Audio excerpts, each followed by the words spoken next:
আজ আপনারা শুনবেন শ্রী শরৎচন্দ্র চট্টোপাধ্যায়ের লেখা লালুর পাঠাবলী। তার ডাক নাম ছিল লালু। ভালো নাম অবশ্য একটা ছিলই, কিন্তু মনে নেই। জানো বোধ হয় হিন্দিতে লাল শব্দটার অর্থ হচ্ছে প্রিয়। এ নাম কে তারে দিয়েছিল জানি নেই, কিন্তু মানুষের সঙ্গে নামের এমন সঙ্গতি কদাচিৎ মেলে। সে ছিল সকলের প্রিয়। স্কুল ছেড়ে আমরা গিয়ে কলেজে ভর্তি হলাম। লালু বললে সে ব্যবসা করবে।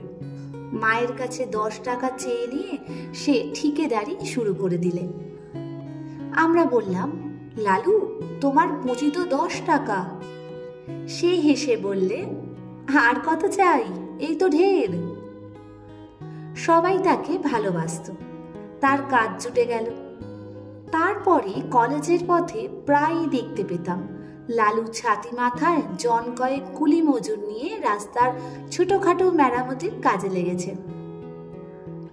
আমাদের দিকে হেসে তামাশা করে বলতো, যা যা দৌড়া, পার্সেন্টেজের খাতায় এক্ষুনি ঢেরা পড়ে যাবে।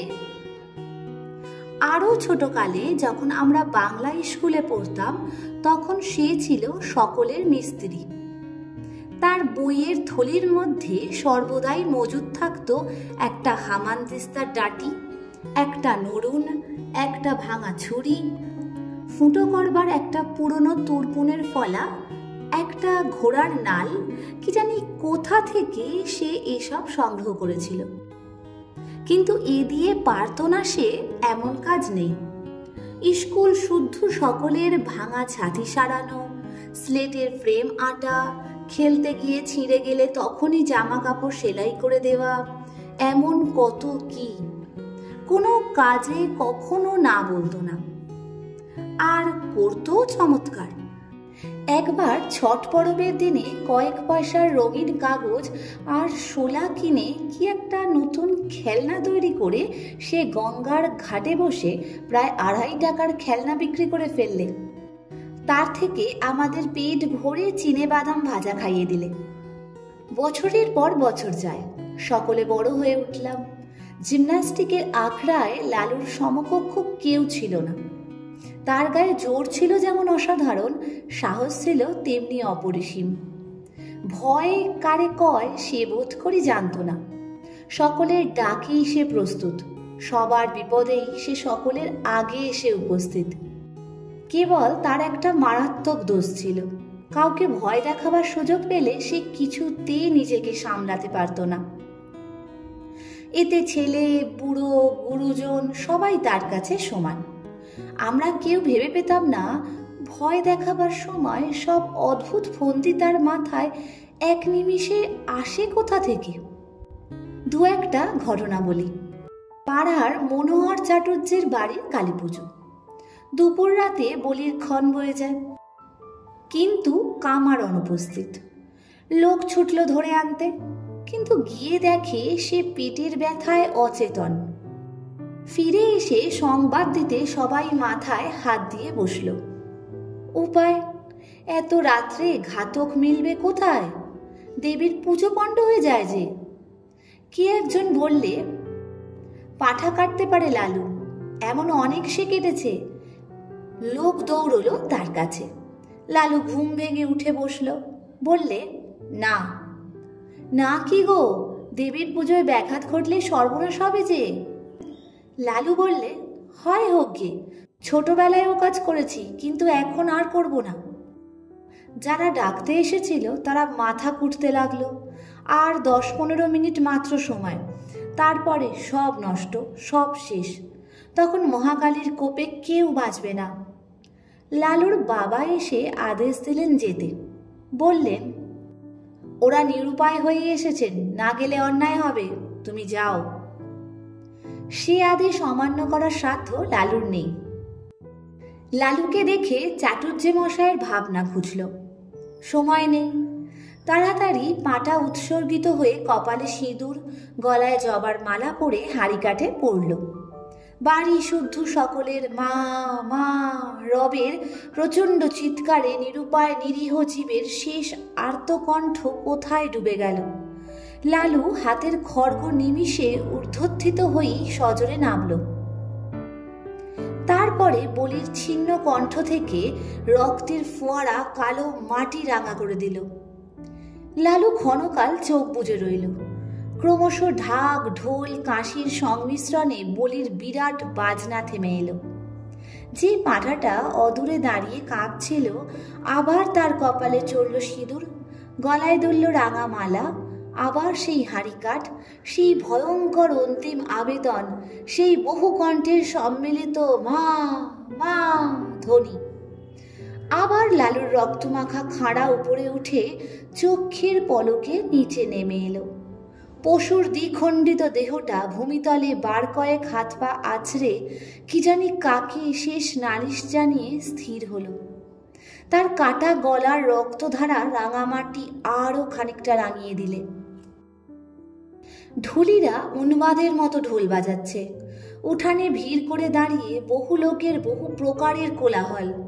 সুমুখের বারান্দার কার্পেটের আসনে বসে মনোহর চাটুর্যে মুদ্রিত নেত্রে ইষ্টনাম জপে রত। অকস্মাৎ লালু ভয়ঙ্কর একটা হুঙ্কার দিয়ে উঠল। সমস্ত শব্দ সাড়া গেল থেমে। সবাই বিস্ময়ে স্তব্ধ। এ আবার কি? লালুর অসম্ভব বিস্ফারিত চোখের তারা দুটো যেন ঘুরছে। চেঁচিয়ে বললে, আর পাঠা কই? বাড়ির কে একজন ভয়ে ভয়ে জবাব দিলে, আর তো পাঠা নেই, আমাদের শুধু দুটো করেই বলি হয়। লালু তার হাতের রক্তমাখা খাড়াটা মাথার উপরে বার দুই ঘুরিয়ে ভীষণ কর্কশ কণ্ঠে গর্জন করে উঠল, নেই পাঠা? সে হবে না, আমার খুন চেপে গেছে, দাও পাঠা, নইলে আজ আমি যাকে পাবো ধরে নরবলি দেব।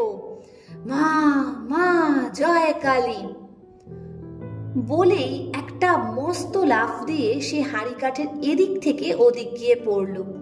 তার হাতের খাড়া তখন বন বন করে ঘুরছে। তখন যে কাণ্ড ঘটল ভাষায় বর্ণনা করা যায় না। সবাই একসঙ্গে ছুটল সদর দরজার দিকে, পাছে লালু ধরে ফেলে। পালাবার চেষ্টায় বিষম ঠেলাঠেলি হুড়োমুড়িতে সেখানে যেন দক্ষযজ্ঞ ব্যাপার বেঁধে গেল। কেউ পড়েছে গড়িয়ে, কেউ হামাগুড়ি দিয়ে কারো পায়ের ফাঁকের মধ্যে দিয়ে মাথা গলিয়ে বেরোবার চেষ্টা করছে। কারো গলা কারো বগলের চাপের মধ্যে পড়ে দম আটকাবার মতো হয়েছে। একজন আরেকজনের ঘাড়ের ওপর দিয়ে পালাবার চেষ্টায় ভিড়ের মধ্যে মুখ থুবড়ে পড়েছে। কিন্তু এসব মাত্র মুহূর্তের জন্য, তারপরেই সমস্ত ফাঁকা। লালু গর্জে উঠল, মনোহর চাটুর্যে কই? পুরুত গেল কোথায়? পুরুত রোগালোক সে গণ্ডগোলের সুযোগে আগেই গিয়ে লুকিয়েছে প্রতিমার আড়ালে। গুরুদেব কুশাসনে বসে চণ্ডীপাঠ করছিলেন। তাড়াতাড়ি উঠে ঠাকুর দালানের একটা মোটা থামের পিছনে গা ঢাকা দিয়েছেন। কিন্তু বিপুল আয়তন দেহ নিয়ে মনোহরের পক্ষে ছোটাছুটি করা কঠিন। লালু এগিয়ে বাঁ হাতে তাঁর একটা হাত চেপে ধরলে, বললে, চলো হাঁড়ি কাঠে গিয়ে গলা দেবে। একে তার বজ্রমুষ্টি, তাতে ডান হাতের খাড়া। ভয়ে চাটুর্যের প্রাণ উড়ে গেল। কাঁদো কাঁদো গলায় মিনতি করতে লাগলেন, লালু বাবা, স্থির হয়ে চেয়ে দেখ, আমি পাঁঠা নই, মানুষ। আমি সম্পর্কে তোমার জ্যাঠামশাই হই বাবা। তোমার বাবা আমার ছোট ভাইয়ের মতো। সে জানি নে, আমার খুন চেপেছে, চলো তোমাকে বলি দেব, মায়ের আদেশ। চাটুর্যে ডুকরে কেঁদে উঠলেন, না বাবা, মায়ের আদেশ নয়, কখনো নয়, মা যে জগৎজননী। লালু বললে, জগৎজননী? সে জ্ঞান আছে তোমার? আর দেবে পাঁঠা বলি? ডেকে পাঠাবে আমাকে পাঁঠা কাটতে? বলো। চাটুর্যে কাঁদতে কাঁদতে বললেন, কোনোদিন নয় বাবা, আর কোনোদিন নয়। মায়ের সম্মুখে 3 সত্যি করছি, আজ থেকে আমার বাড়িতে বলি বন্ধ। ঠিক তো? ঠিক বাবা, ঠিক, আর কখনো না। আমার হাতটা ছেড়ে দাও বাবা, একবার পায়খানায় যাব। লালু হাত ছেড়ে দিয়ে বললে, আচ্ছা যাও, তোমাকে ছেড়ে দিলাম, কিন্তু পুরুত পালালো কোথা দিয়ে? গুরুদেব সে কই? এই বলে সে পুনশ্চ একটা হুঙ্কার দিয়ে লাফ মেরে ঠাকুর দালানের দিকে অগ্রসর হতেই প্রতিমার পিছন ও থামের আড়াল হতে দুই বিভিন্ন গলার ভয়ার্ত ক্রন্দন উঠল।